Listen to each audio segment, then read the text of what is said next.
Splatoon 3. I beat it last night as far as the campaign goes, and I will say it is one of my favorite games of this year. It is so good. And I know I said, I don't recommend you getting this game because previously to the game releasing, I did play the Splatfest, the free demo that Nintendo put out for Splatoon 3. And to me, it just felt like it was more of the same. But now that I got a chance to really play, and I think I put in already 25 to 30 hours into the game, I recommend this game endlessly. Now, how about I go into the pros and cons? So first off, the pros. It has smoother combat and movement. I played Splatoon 2 and I went into it completely blind. I did not know what to expect, and one of the first things that stood out from that game to me was that the movement wasn't that good. It was a little sluggish to me.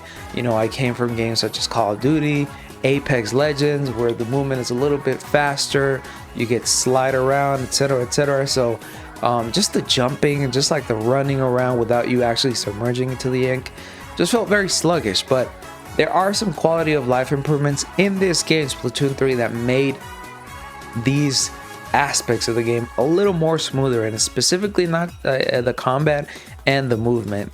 It just feels a lot better to control. Once you really pinpoint the movement in Splatoon 3, you're gonna have so much fun. It is such a good game once you get the movement down, especially when you're in your squid form and you move around the ink, you try and climb up walls and everything. It just adds so much verticality to it. It adds so much strategy to it, and it's just a really fun game. This game also has a wider selection of weapons, a wider selection of sub-weapons, a wider selection of specials. I mean, the specials, the ultimates, whatever you want to call them, are so fun. And once you find the perfect combination of the things that you enjoy about certain weapons, it's game over. It opens up the game to your enjoyment so much more. So I really appreciate that. I appreciate that even though these are some of the only changes from Splatoon 2, it's still very welcome changes in my opinion to the series. The overall graphics are really nice looking. I mean, this is a very stylistic game.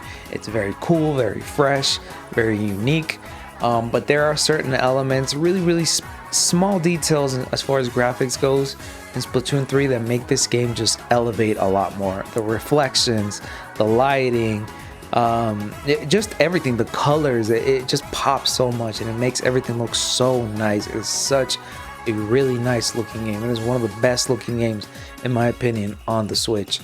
Also some quality of life improvements here and there, as I already touched upon, but I think the biggest pro about this game is the story mode.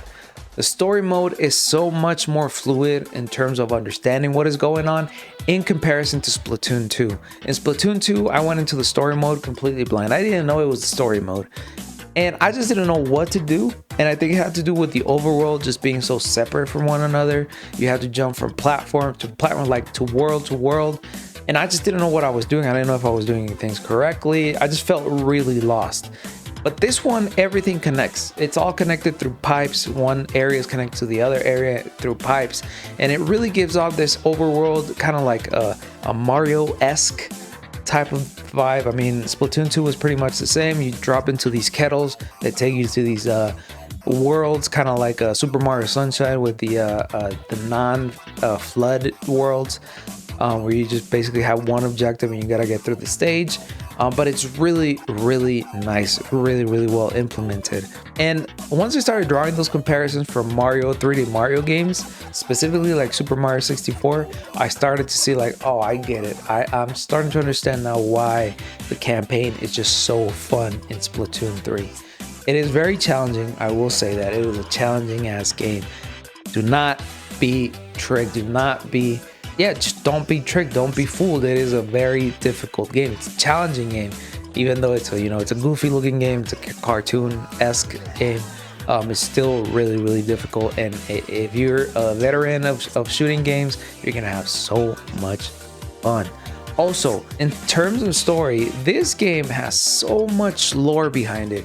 It is incredible. For this to be a squid game, a game about squids with humanoid bodies, it is so deep, the lore. If you've never seen a Lightyear, like me playing out throughout this game, it just reminded me of that movie's plot.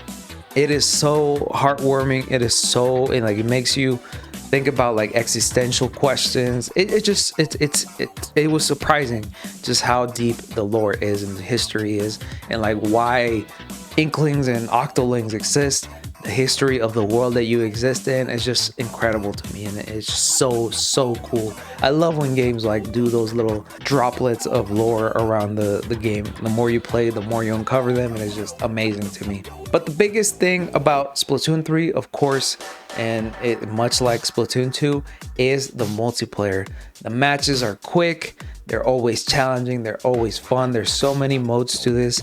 There's not only just multiplayer modes, you know, turf war, clan blitz, like all the classic ones. If you played Splatoon, you know what I'm talking about. But also the Grisco mode, which is basically salmon run, where you team up with 3 other people and you basically fight these hordes of enemies and just collect these eggs and fill up a basket, and you need to meet certain goals. And you know, that teamwork is just so fun. This game, the multiplayer, is one of the best, if not the best, multiplayer game on the Switch. I cannot emphasize that enough. If you like multiplayer games, you're gonna love Splatoon 3. It's a great game.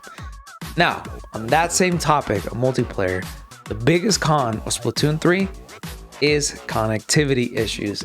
Connection errors are abundant. It is insane just how many connection errors you can encounter in a single play session. In a play session of 2 to 3 hours, you can encounter easily 15 to 20 connection errors. And it either happens in the lobby, you're trying to find people. Even if you already played a match with these same people and you hit, you know, I want to keep playing, rematch with the same people, like there's a 70 to 30% chance, I mean a 70% chance that you might get a connection issue and have to reconnect to the lobby. It's a little annoying, to be honest. And even so, like the worst part about that is when you're playing ranked matches or even just turf war normal matches, if somebody from your team or the other team disconnects, hey, guess what? You get kicked out of the match, you get no experience points, and you basically just lost time. It doesn't make sense to me. I don't know why it was designed this way. Why are you being punished for other people's actions? Regardless if you're connected to them, regardless if you're playing with them or in the same party as them, why are you getting punished for this? You're just wasting time. That's something I don't understand, and that's something that I hope the developers patch in a later update, because it's really unfair in my opinion. I've seen so many videos of people playing ranked specifically where at the last second of the ranked match someone disconnects, boom, you get kicked out of the game, no XP points for you. So you just wasted 3 minutes of your life playing a match that is not going to matter in the grand scheme of things. It's really annoying. And when I first played the Splatfest before the release of the game, I said, hey, I justified it by saying, yo, this is a test.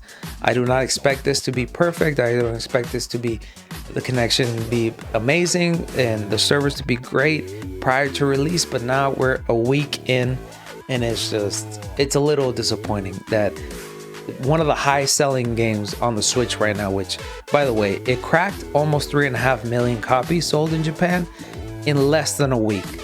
Why is Nintendo not putting money and resources into the servers, into these issues for their biggest selling game? I don't understand. I mean, we see what happened with Animal Crossing.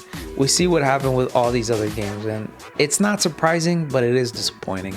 So I hope Nintendo fixes these issues. They listen to the people, because this is probably going to be their biggest game of the year. I don't think at this point, from what I can see, I don't think Pokemon Scarlet and Violet is going to outsell Splatoon, at least not in the first few weeks. So I'm still hopeful that Nintendo is going to really focus on these issues. But all in all, a great game. I cannot recommend it enough. Last episode of Search and Report, I did say to go and get this game if you can find it on a discount. But honestly, even though I said that it feels much more of like the same, it's the same as Splatoon 2, but a whole lot better. And I think Nintendo struck gold with the formula that they got with this game, so it makes sense why they didn't change a lot. But I mean, there are certain things that make me a little sad about Splatoon 3, like it still feels like it's lacking its own identity, its own personality. You can't really differentiate it from Splatoon 2. Besides the maps, besides some weapons here and there, it's more the same, but a little bit better. But I still recommend this game thoroughly. It is one of the best multiplayer games on the Switch, if not the best.